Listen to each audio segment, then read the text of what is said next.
Hello everyone.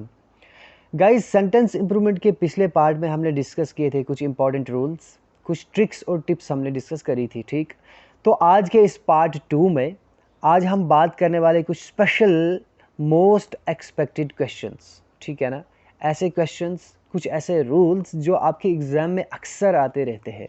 ठीक है ना, तो जिसने मेरा पिछला पार्ट नहीं देखा होगा, यानी सेंटेंस इंप्रूवमेंट का पार्ट 1 नहीं देखा होगा, वो जाकर देख लीजिएगा पिछला पार्ट। तो चलिए हम आज बात करेंगे पार्ट 2 में ज़रा कौन कौन से स्पेशल रूल्स हमारे पास है। जी हाँ, पहला क्वेश्चन आपकी स्लाइड पर है, Sunidhi is too much intelligent to solve this questions. कि सुनिधि क्या है, वो इतनी काफ़ी इंटेलिजेंट है कि वो इन क्वेश्चंस को सॉल्व कर सकती है। तो इसमें से मुझे बताइए कहाँ पे एरर हो सकता है, कौन से वाले पार्ट में एरर हो सकता है। अगर आपको लगता है कि सेंटेंस करेक्ट है तो आप चूज़ करेंगे पार्ट नंबर 5, यानी कि नो इम्प्रूवमेंट। ठीक है ना, तो चलिए हम बारी बारी डिस्कस करते हैं कि हम इसको देखते हैं कि किस वाले पार्ट में एरर हो सकता है। देखिए, सुनिधि इज़ टू मच, अगर यहाँ तक हम बात करेंगे बिल्कुल सही है, सुनिधि इज़ टू मच। ठीक है, यहाँ तक बात हम करेंगे टू मच। आगे इंटेलिजेंट है, तो अगर हम बात करेंगे इंटेलिजेंट क्या है, इंटेलिजेंट एक एडजेक्टिव है। जनरली जो फॉर्मेशन ऑफ द सेंटेंस होता है, ध्यान से सुनना, नाउन होता है। ठीक है ना, नाउन से पहले जो लोकेशन होती है वो किसकी होती है, एडजेक्टिव की होती है। ठीक, एडजेक्टिव से जो पहले होता है ना वो एडवर्ब होता है। ठीक है ना, ये general formation of the sentence है। अब अगर यहाँ पर जो ये क्या है, इंटेलिजेंट है, अगर ये हमारा एडजेक्टिव है तो इससे पहले हमारे पास क्या चाहिए, इससे पहले हमारे पास यहाँ पर क्या चाहिए, हमारे पास यहाँ पर चाहिए एडवर्ब चाहिए। अगर हम मच की बात करेंगे तो आप तो अच्छे से जानते हैं जो मच क्या है, ये एक एडजेक्टिव है। अगर ये एडजेक्टिव, इससे पहले एडजेक्टिव नहीं आ सकता है, टू मच नहीं आ सकता है। क्यों नहीं आ सकता है? फॉर एग्जाम्पल अगर मैं बात करूँ मच की, हम बोलते हैं कि मच, मच क्या है, एक एडजेक्टिव है, मच के बाद हमें नाउन आना चाहिए। ठीक है ना, जैसे कि, लेकिन नाउन भी कौन सा आना चाहिए, अनकाउंटेबल नाउन आना चाहिए। जैसे हम बात करेंगे मच शुगर। ठीक है ना, मच शुगर हम बात करेंगे, मैनी शुगर नहीं बोल सकते हैं हम। मैनी भी क्या है, एक एडजेक्टिव है, लेकिन मैनी के साथ काउंटेबल नाउन चाहिए। जैसे हम बोलेंगे मैनी पीपल बोल सकते हैं। ठीक है ना, मैनी बॉक्सेस बोल सकते हैं, प्लूरल, यानी कि जो भी जो काउंटेबल हो। अगर अनकाउंटेबल है तो यहाँ पर क्या आएगा, मच आएगा। लेकिन मच कब आएगा, शुगर क्या है, नाउन है ना, तो नाउन से पहले क्या आ गया, एडजेक्टिव आ गया। तो यहाँ पर इंटेलिजेंट क्या है, ये खुद एडजेक्टिव है, तो इससे पहले दूसरा एडजेक्टिव नहीं आ सकता है। दैट मीन्स कि ये टू मच है, ये गलत है। दैट मीन्स कि नो इम्प्रूवमेंट, ये वाला ऑप्शन गलत है। दैट मीन्स कि we need improve, right, improvement. अब जो पहला पार्ट है टू गुड, टू गुड भी नहीं आ सकता है। ठीक है ना, टू गुड इंटेलिजेंट नहीं आता है। उसके बाद वेरी मच, ठीक है ना, इज़ वेरी मच इंटेलिजेंट। देखिए, वेरी मच और टू मच ध्यान से सुनना। अगर हम बात करेंगे वेरी मच की, तो जो टू यहाँ पर है ये हमें सेंस देता है इनफ का, है ना। टू मच इंटेलिजेंट यानी कि इनफ इंटेलिजेंट, यानी इतना, इतनी इंटेलिजेंट है वो कि इन क्वेश्चंस को सॉल्व कैसे, एक किस्म की हम यहाँ पर एक डिग्री हमें देती है। ठीक है ना, तो वेरी मच हमें कुछ इस किस्म का क्रिएट नहीं करता। हम बोलेंगे थैंक यू वेरी मच, ये बहुत है। यहाँ पर बहुत और काफ़ी में फ़र्क है। यहाँ पर का मतलब क्या आ रहा है, टू मच दैट मीन्स कि काफ़ी इंटेलिजेंट है, यानी कि इतनी इंटेलिजेंट है कि वो क्वेश्चन सॉल्व कर सकती है। So this very much intelligent means बहुत ज़्यादा इंटेलिजेंट है, यानी कि बहुत इंटेलिजेंट है। अब ज़रूरी नहीं कि इतनी इंटेलिजेंट हो कि इन क्वेश्चंस को सॉल्व करे, क्या पता ये क्वेश्चंस उसकी इंटेलिजेंस से ज़्यादा हो। वेरी मच नहीं आएगा, क्योंकि वेरी मच हमें ये शो नहीं करता कि इन क्वेश्चन को सॉल्व कर सकती है, क्योंकि क्वेश्चन इससे भी, वो तो वेरी मच इंटेलिजेंट है, बहुत अच्छी, मतलब बहुत इंटेलिजेंट है वो, लेकिन क्या पता इतनी ना हो जितने कि इन क्वेश्चंस को सॉल्व करने के लिए चाहिए। तो यहाँ पर टू मच करेक्ट है, आई मीन यहाँ पर क्या आएगा, वेरी मच नहीं आएगा, यहाँ पर कुछ और आ सकता है। नेक्स्ट है मच टू। देखिए, मच टू है, मच टू यहाँ पर क्या है कि देखने और सुनने में ये सेंटेंस क्या लगता है हमारा, गलत लगता है कि मच टू, तो ना टू मच तो ठीक है सुना है, लेकिन मच टू कुछ ज़्यादा नहीं सुना है। लेकिन माय डियर एस्पायरेंट्स, यहाँ पर मच टू ही आएगा करेक्ट ऑप्शन। अब कैसे है, ध्यान से सुनना कि मच टू कैसे आएगा। अब मच क्या है हमारे पास, मैंने आपको पहले बोला जो मच हमारा है ये क्या है, ये एडजेक्टिव है। ठीक है ना, एडजेक्टिव है। अब एडजेक्टिव है तो इंटेलिजेंट खुद भी एडजेक्टिव है, तो इंटेलिजेंट से पहले हमें क्या चाहिए, एडजेक्टिव से पहले हमें क्या चाहिए, एडवर्ब चाहिए ना। तो यहाँ पर जो मच टू है ये एडवर्ब बन जाता है मच टू, ठीक है ना। अब देखें रूल क्या कहता है, आपको याद कर रखना है, आपको रूल याद रखना है कि एग्जाम में अगर ऐसा कोई क्वेश्चन आ गया तो करेंगे आप क्या। आपको रूल क्या याद रखना है, अगर टू मच होगा, ध्यान से सुनना, अगर क्या होगा टू मच होगा तो इसके बाद ज़रूर आपके पास नाउन होना चाहिए, ठीक है ना, नाउन होना चाहिए। अगर आपके पास मच टू आया, ये मच टू आया, तो ध्यान रखना इसके बाद जो आने वाला जो भी पार्ट होगा वो आपका क्या होना चाहिए, एडजेक्टिव होना चाहिए। क्या होना चाहिए, एडजेक्टिव, लेकिन वो भी कौन सा होना चाहिए, पॉजिटिव डिग्री का होना चाहिए, ठीक है ना, पॉजिटिव डिग्री का होना चाहिए। सिंपली आपको याद क्या रखना है, टू मच होगा तो प्लस नाउन होना चाहिए, और अगर नाउन नहीं हुआ आगे एडजेक्टिव हुआ पॉजिटिव डिग्री का तो इससे पहले आपका क्या आना चाहिए, मच टू आना चाहिए। क्लियर है, ये कंसेप्ट आप बिल्कुल जहन में लॉक करके रखिए। ऐसे क्वेश्चंस आपको एग्जाम में अक्सर देखने को मिलते हैं, यानी कि एडजेक्टिव को प्रॉब्लम दे दी जाती है, एडवर्ब को लेकर प्रॉब्लम दे दी जाती है, ठीक है ना, एक साथ एडजेक्टिव दे दिया जाता है, एक साथ एडवर्ब दे दिया जाता है, ठीक है ना, तो इसको लेकर प्रॉब्लम अक्सर आपको दी जाती है। तो ऐसे ये रूल्स हैं जो आपको एकदम माइंड में लॉक करके रखे, ठीक है। चलिए नेक्स्ट हमारे पास है, Atul is the eldest student in the class. Atul क्या है, क्लास में सबसे बड़ा स्टूडेंट है, सबसे एल्डेस्ट है, ठीक है। चलिए देख रहे हैं, हम बात करते हैं पार्ट नंबर जो 1 है, इसका ऑप्शन नंबर 1 है, Atul is the Elder. Elder नहीं हो सकता, एल्डर क्यों नहीं हो सकता है, देखिए एल्डर का इस्तेमाल हम कहाँ पर करते हैं, ये कंपैरेटिव डिग्री है। अगर आप डिग्रीज पढ़ते हैं ना, ठीक है ना, डिग्रीज पढ़ते हैं, आपका पॉजिटिव डिग्री है, आई मीन पॉजिटिव डिग्री है, कंपैरेटिव डिग्री है और सुपरलेटिव डिग्री है, ठीक। तो एल्डर क्या है, ये लगता है कंपैरिजन में, जहाँ पर दो चीज़ों के बीच में कंपैरिजन हुआ होगा। यहाँ पर दो चीज़ के बीच में तो नहीं हो रहा ना, ये पूरी क्लास के स्टूडेंट के बीच में हो रहा होगा, ठीक है ना, पूरी क्लास के स्टूडेंट के बीच में हो रहा है, दैट मीन्स कि ये क्या है, ये सुपरलेटिव डिग्री यहाँ पर लगनी चाहिए, कंपैरेटिव नहीं लगनी चाहिए, तो दैट मीन्स कि गलत हो गया, ठीक है ना। उसके बाद Atul is the oldest student. अब देखिए, अगर मैं आपको बात बताऊं, ओल्डर तो नहीं आएगा, क्यों नहीं आएगा, दोबारा यहाँ पर एल्डर आ गया, दोबारा कंपैरिजन की बात आई, ठीक है ना। अब ग्रेटेस्ट भी नहीं आ सकता यहाँ पर ग्रेटेस्ट क्यों नहीं आएगा, ग्रेटेस्ट आपको किस चीज़ के बारे में बता सकते हैं, he is a great person, यानी कि उसके एब्स्ट्रैक्ट चीज़ों को देखकर, उसकी यानी कि वो उसकी बड़ाई को देखकर, यहाँ पर उम्र के लिए ग्रेटेस्ट आप इस्तेमाल नहीं कर सकते, दैट मीन्स ये भी गलत हो गया। एल्डेस्ट नहीं, देखो एल्डेस्ट है या फिर ओल्डेस्ट है, आपके सामने दो ऑप्शन है। अब यहाँ पर जो एल्डेस्ट है ये गलत है। एल्डेस्ट क्यों गलत है, ध्यान से सुनना, एल्डेस्ट और ओल्डेस्ट का मतलब बिल्कुल सेम है। ओल्डेस्ट का भी मतलब सुपरलेटिव डिग्री है, एक तो हमें पास सुपरलेटिव डिग्री चाहिए, वो तो बिल्कुल सही है, लेकिन एल्डेस्ट कहाँ पे लगता है, ओल्डेस्ट कहाँ पे लगता है, ध्यान से सुनना। एल्डेस्ट हम बात करेंगे किस में, जब आपका, अगर आपकी बात चल रही होगी ब्लड रिलेशन की, ठीक है ना, ब्लड रिलेशन की। अगर यहाँ पर होता अतुल इज एल्डेस्ट सन या eldest brother in his family, तब तो बिल्कुल करेक्ट था ये, क्योंकि उसकी फैमिली में सबसे बड़ा हुआ है, वो तब बिल्कुल सही था। क्यों, क्योंकि उसकी फैमिली के अंदर है, ये ब्लड रिलेशन की बात हो रही है, ठीक। अगर यहाँ पर क्लास की बात हो रही है, यहाँ पर तो हज़ारों स्टूडेंट, मतलब कितने स्टूडेंट, 100 हो सकते हैं, 80 हो सकते हैं, 200 हो सकते हैं, ज़्यादा हो सकते हैं, कोई कहीं से कोई कहीं से, ब्लड रिलेशन की तो बात ही नहीं बनती यहाँ पर। ऐसी जगह जहाँ पर जैसी जगह जहाँ पर आपको सुपरलेटिव डिग्री की ज़रूरत हो, एल्डेस्ट और ओल्डेस्ट के बीच में चुनना पड़े, चूज़ करना पड़े, आपको पहले देखना है कि क्या ये ब्लड रिलेशन की बात हो रही है। अगर ब्लड रिलेशन की बात हो रही है तो आप एल्डेस्ट का इस्तेमाल करेंगे, ठीक है ना, एल्डर या एल्डेस्ट का या ठीक है इस्तेमाल करेंगे। अगर बात हो रही होगी ओपन की, नॉन ब्लड रिलेशन, यानी कि अगर ब्लड रिलेशन की बात नहीं होती होगी, इसके अलावा चीज़ों के, इसमें एनिमल भी आते हैं, इसमें नॉन लिविंग थिंग भी आते हैं, ठीक है ना, तो जो एनिमल हो, नॉन लिविंग थिंग हो या फिर नॉन ब्लड रिलेशन हो, वहाँ पर आप ओल्डेस्ट लगाएंगे। एल्डेस्ट आप सिर्फ और सिर्फ ब्लड रिलेशन के मामले में ही लगाएंगे, अगर इसके अलावा कुछ और है तो आप ओल्डेस्ट लगाएंगे। क्लियर है, चलिए नेक्स्ट सेंटेंस नंबर 3 आपके सामने है, justice has done it's duty ironically, ठीक है ना। देखिए ऐसे जो क्वेश्चंस है ना, ये अक्सर एग्जाम में आते हैं, मैंने आपको मोस्ट एक्सपेक्टेड क्वेश्चंस ही उठाए हैं, ठीक है ना, जो अक्सर एग्जाम में आते हैं, इनको लेकर डिफिकल्टी आपको, इनको लेकर प्रॉब्लम आपको दे दी जाती है।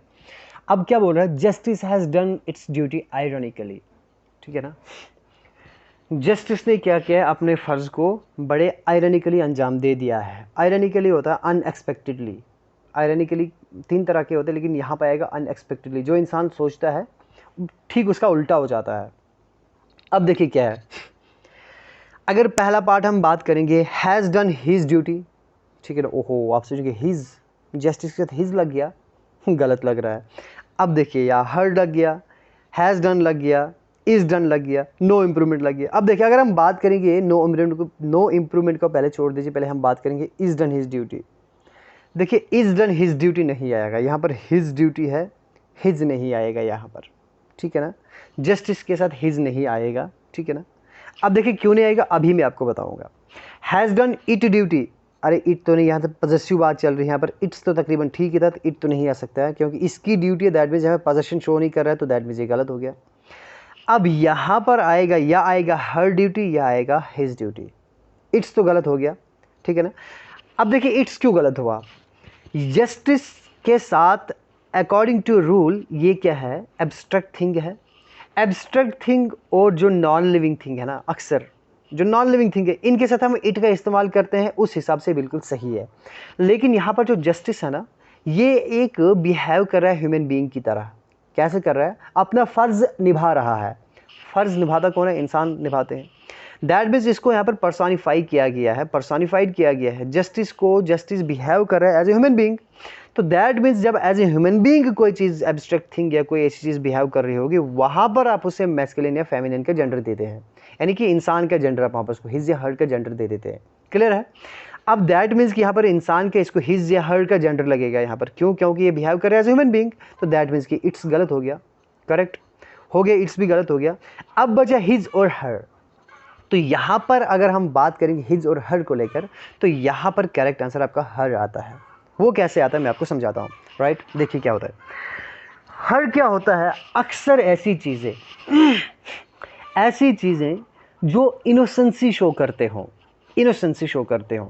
इनोसेंसी क्या होता है, जैसे अगर हम बात करेंगे, मैं आपको एग्जांपल देता हूँ मून की, चांद, ठीक है ना, खूबसूरत, इनोसेंट, है ना, ऐसी चीज़ें। जैसे मून क्या है, मून क्या है, खूबसूरत होता है, तो मून के साथ हिज लगाएंगे, हर लगाएंगे, क्या लगाएंगे, मून के साथ हम हर लगाते हैं, हिज नहीं लगाते हैं। जनरली आप देखेंगे मून क्या है, आप बोलेंगे चांद है, ऐसा लग रहा है कि इसका जेंडर क्या है, यानी कि जेंट्स जेंडर आ रहा है आपका, ठीक है ना, मैस्कुलिन जेंडर, मतलब मून का नाम सुनते लग रहा है, लेकिन इसके साथ जो जेंडर इस्तेमाल होता है हर का इस्तेमाल होता है, ठीक है ना। वैसे ही क्या होता है, अगर सन की हम बात करेंगे तो सन के साथ आपका लग जाएगा हिज, अगर कभी इसको क्या किया है। देखो हिज क्यों लगा, सिंपली आपको पहचानना कैसे हिज किसके साथ लगाना है, हर किसके साथ लगाना है। ऐसी कोई भी चीज़ जो आपको ये शो करे करेज या वायलेंस शो करे, है ना, ताकत सॉरी, ताकत शो करे, ब्रूटैलिटी शो करे, है ना, उसके साथ हिज वाला जेंडर लगेगा, यानी मेल वाला जेंडर लगेगा, ठीक है ना। देखिए बॉयज़ ये सुनकर गुस्सा नहीं होना, क्योंकि मैं खुद भी एक मेल हूँ, लेकिन ये आपको पहचानना है, ठीक है ना।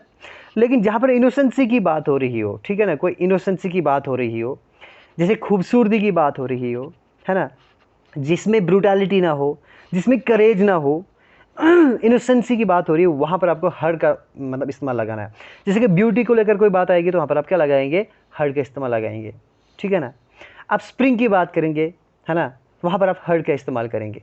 लेकिन अगर आप बात करेंगे वार की, ठीक है ना, वार क्या है, जंग है, तो जंग के साथ आप क्या लगा सकते हैं, आप वहाँ पर हिज लगाएंगे। डेथ है, डेथ के साथ आप हिज लगाएंगे, हर नहीं लगाएंगे। क्लियर है ना, क्योंकि डेथ क्या ब्रुटैलिटी शो करता है, एक करेज शो करता है ना, एक सख्ती, वायलेंस शो करता है। तो जो चीज़ें वायलेंस शो करती होंगी, इस किस्म की चीज़ें शो करती होंगी, उनके साथ आप हिज लगाएंगे।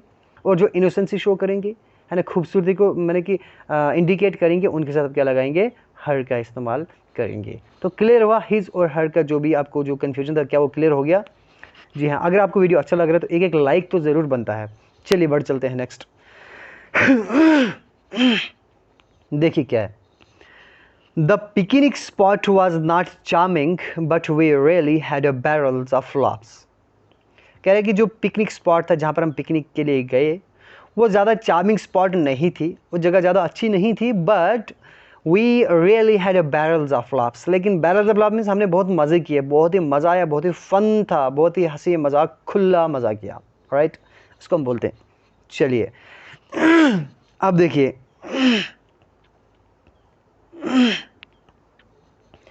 had barrels of laughs,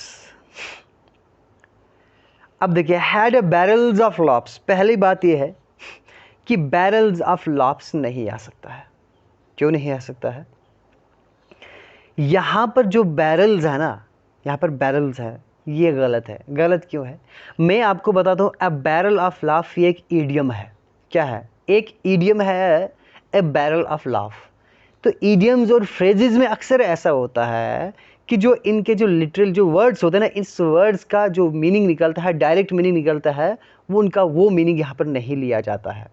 इनका एक अलग मीनिंग निकलता है, एक अलग मीनिंग निकलता है, ठीक है ना। बैरल ऑफ लाफ मीन्स यानी कि इंसान खुला फन, मज़ा, ये निकलता है, ठीक है ना। इनका लिटरल मीनिंग नहीं लिया जाता है ईडियम्स और फ्रेजेस का। तो बैरल्स ऑफ लाफ नहीं है, जो ईडियम आपका वो बैरल है। क्या है वो? बैरल ऑफ लाफ है, ठीक है ना। यहाँ पर आप सोचेंगे वी है, तो वी क्या है आपके पास? क्या प्लूरल है ना, प्लूरल सब्जेक्ट है। दैट मीन्स आपको लगा कि चलो प्लूरल सब्जेक्ट है, दैट मीन्स यहाँ पर बैरल्स होना चाहिए। We had a barrel of laugh नहीं हो सकता, ए नहीं हो सकता है, ये बिल्कुल हो सकता है, अ बैरल ऑफ लाफ हो सकता है। क्यों हो सकता है? क्योंकि जो वी क्या है, ये प्लूरल ज़रूर है, लेकिन जो ये चीज़ है ना, ये ईडियम है। इस चीज़ को आप बदल नहीं सकते हैं, ईडियम जैसा है आप उसको वैसा ही रख सकते हैं, सिंपली है। दैट मीन्स कि आपके साथ ये ऑप्शन नहीं आएगा। Had a barrels of laugh, दोबारा बैरल्स ऑफ लाफ आए फिर गलत है, ठीक है ना। लाफ भी नहीं आ सकता, लाफ्स आएगा। क्यों आ गया? क्योंकि आपको मैंने पहले बोला क्या है, ये ईडियम है। तो सिंपली इसका आंसर आपको कौन सा आएगा? Had a barrel of laughs, ये वाला आएगा, पार्ट नंबर 4 आएगा, ठीक है ना। क्यों आएगा? क्योंकि ये क्या है, एक ईडियम है। तो यहाँ पर आप इस जेंडर यानी इस सब्जेक्ट के हिसाब से यहाँ पर आप इसको चेंज नहीं कर सकते हैं। जो ईडियम को गिवन है आपको उसको वैसे ही एज इट इज़ इस्तेमाल करना है। तो ध्यान रखिएगा, एग्जाम में कभी कभी आपको इस तरह से ईडियम्स या फ्रेजेस भी दे दिए जाते हैं, ठीक है ना, जिनको लेकर आप कंफ्यूज हो जाते हैं, सब्जेक्ट को वर्ब को लेकर कंफ्यूज हो जाते हैं। इसलिए पहले ही मैंने आपको पहले पार्ट में कहा था कि ग्रामर के बारे में, इन सब के बारे में वोकैबुलरी आपकी स्ट्रांग होनी चाहिए, तब जाके आपको ये ट्रिक्स और टिप्स काम करेंगी। चलिए बढ़ चलते हैं आगे।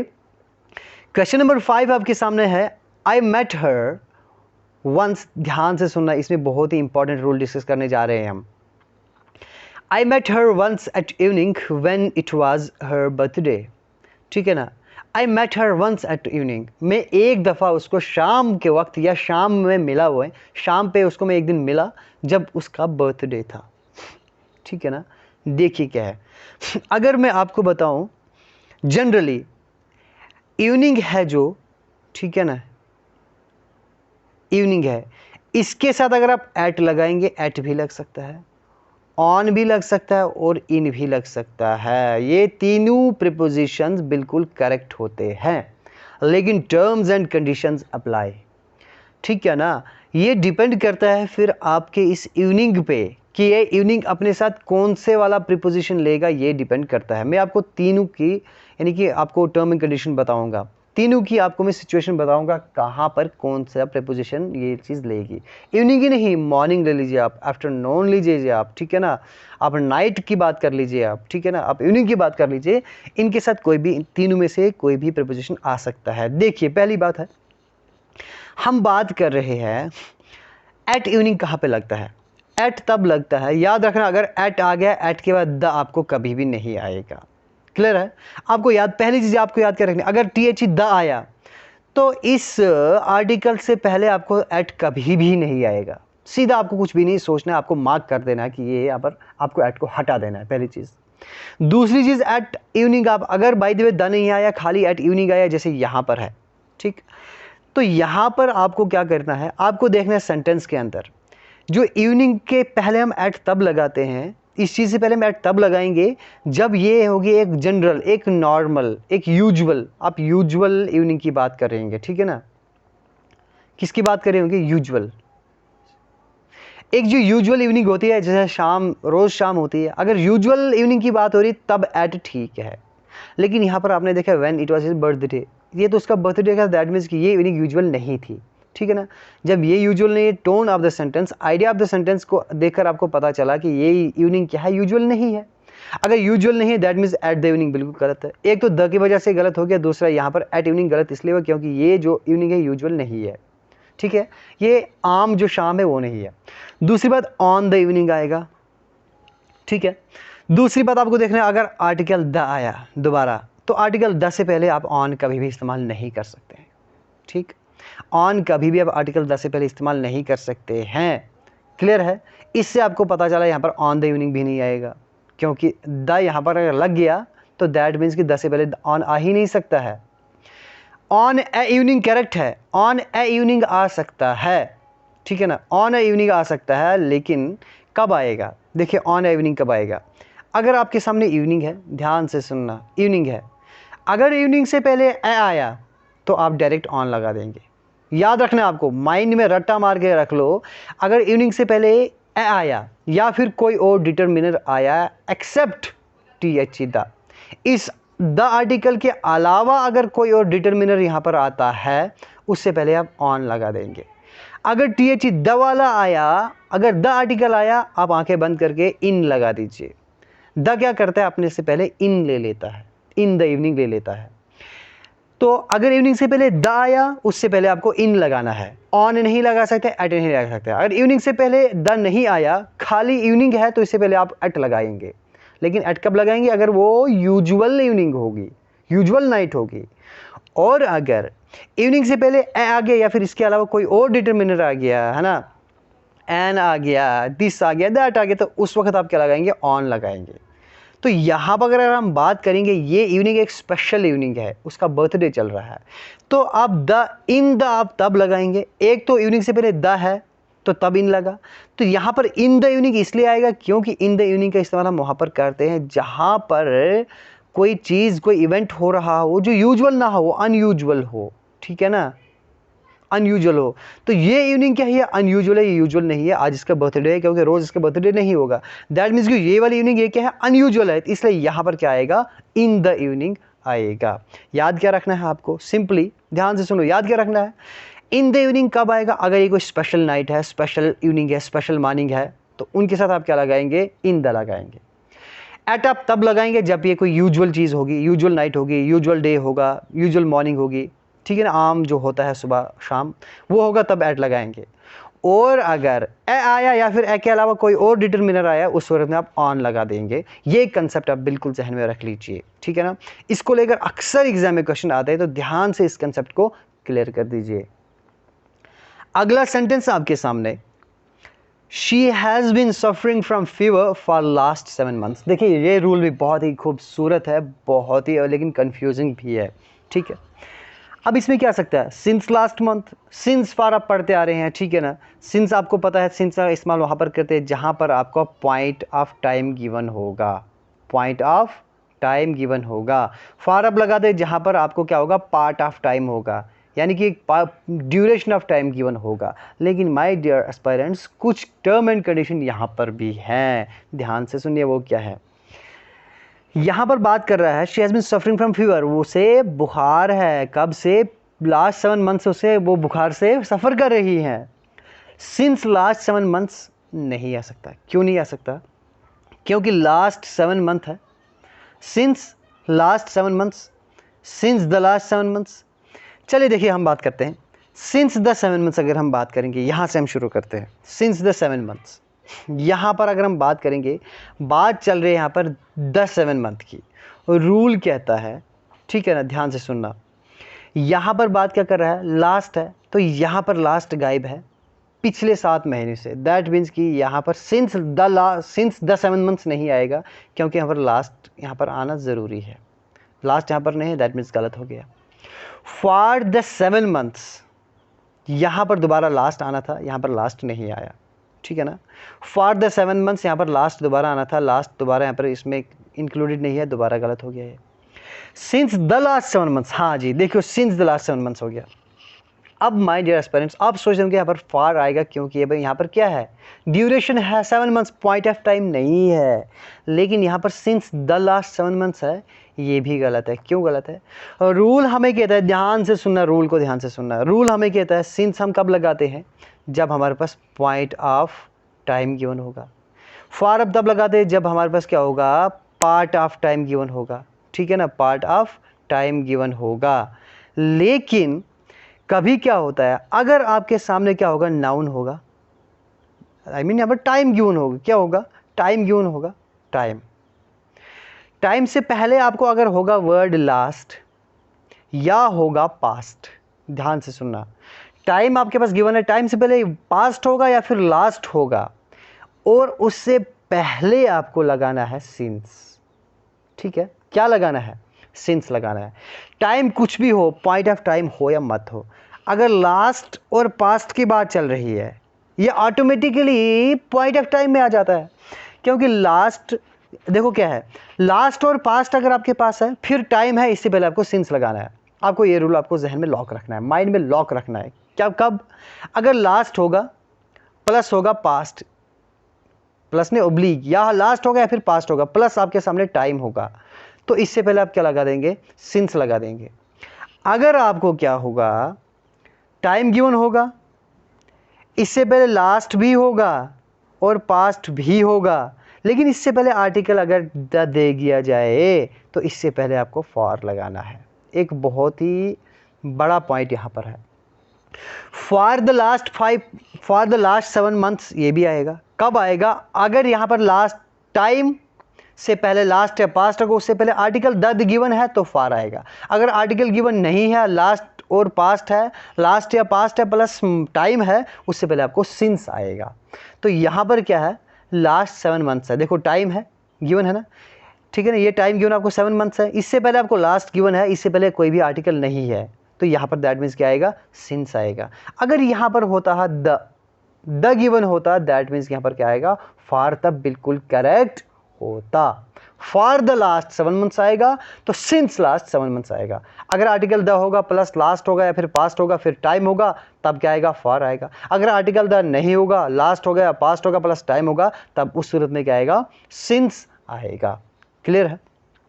चलिए नेक्स्ट है, the question in the bank exams are general difficult to understand. ध्यान से सुनना। देखिए आपको, यानी कि जो अक्सर स्टूडेंट सोचते हैं कि देखो एग्जाम, जो बैंक एग्जाम में क्वेश्चन डिफिकल्ट आते हैं, उसी पर मैंने एक सेंटेंस बनाया यहाँ पे, the questions in the bank exams are general difficult. जो बैंक एग्जाम है उसमें जो क्वेश्चंस होते हैं वो क्या होते हैं? आमतौर पर मुश्किल होते हैं, डिफिकल्ट टू अंडरस्टैंड, समझने में के लिए मुश्किल होते हैं। इज डिफिकल्ट टू अंडरस्टैंड गलत है। क्यों? जो क्वेश्चन, द क्वेश्चन, सॉरी यहाँ पर क्वेश्चंस कर दो, ठीक है ना, यहाँ पर क्वेश्चंस है, द क्वेश्चन ने, क्योंकि एक ही क्वेश्चन वहाँ पर नहीं होता है, यहाँ पर मिस टाइप हो गया। The questions in the bank exams, bank exams में जो क्वेश्चंस होते हैं ये वो क्या होते हैं? अब अगर प्लूरल है ना, the questions in the bank exam, वो आपका सब्जेक्ट है, तो आपका अगर सब्जेक्ट प्लूरल है तो आपका वर्ब भी प्लूरल आएगा, तो आर बिल्कुल करेक्ट है। दैट मीन्स यहाँ पर इज गलत है। आर यहाँ तक ठीक, अब ये ठीक है। Are general difficult for understand, देखिए क्या है, जनरल डिफिकल्ट नहीं है। देखो दोबारा यहाँ पर इज आ गया, इस दोबारा गलत हो गया। क्यों? क्योंकि हमारे पास आर बिल्कुल करेक्ट है, ठीक है ना, 3 पार्ट गलत आपके हो गए। उसके बाद आर को अगर हम देखेंगे यहाँ पर, यहाँ तक तो ठीक है, लेकिन जनरल डिफिकल्ट है। अब देखिए माय डियर एस्पायरेंट्स, जो डिफिकल्ट वर्ड है ना, ये क्या है? ये एक आपका एडजेक्टिव है। क्या है? मुश्किल है ना, समझने के लिए मुश्किल है। डिफिकल्ट है आपका एडजेक्टिव है, तो जनरल है ना माय डियर एस्पायरेंट्स, ये भी एडजेक्टिव है। आपको मैंने पिछले रूल में पढ़ा है कि 2 एडजेक्टिव आपके नहीं आ सकते हैं। तो ये क्या है? टू अंडरस्टैंड, समझना, ये आपका यहाँ पर क्या कर रहा है? एज ए नाउन की तरह काम कर रहा है, ठीक है ना। तो यहाँ पर इसकी प्लेस आपकी एडजेक्टिव होगी, तो एडजेक्टिव से पहले क्या होना चाहिए? एडवर्ब होना चाहिए माय डियर एस्पायरेंट्स, एडवर्ब होना चाहिए। तो जनरल क्या है? ये एडजेक्टिव है। तो जनरल को, आमतौर पर एडजेक्टिव को अगर हम एडवर्ब बनाते हैं, क्या करते हैं हम? प्लस लगा देते हैं, एलवाई बन जाता है एडजेक्टिव। तो जनरल में आप एलवाई लगा दें, बन जाएगा जनरली, ठीक है ना। तो आपको एडजेक्टिव 2 नहीं आ सकते, तो यहाँ पर जनरल डिफिकल्ट है, तो ये बिल्कुल गलत है। तो पार्ट नंबर 4 है इसका, are generally difficult to understand, ये बिल्कुल करेक्ट है। क्यों है? क्योंकि डिफिकल्ट क्या एडजेक्टिव है, इससे पहले हमें क्या चाहिए? एडवर्ब चाहिए। तो हमने क्या कर दिया? एडजेक्टिव को प्लस लगा दिया, एलवाई बन गया जनरली। तो इसका आंसर आपको क्या आएगा? आर जनरली डिफिकल्ट, ठीक है। क्लियर हो गया? आई होप आपको क्लियर हो गया होगा, ठीक है ना। अगर आपको वीडियो अच्छा लगा, लाइक, कमेंट और शेयर ज़रूर कर दीजिएगा।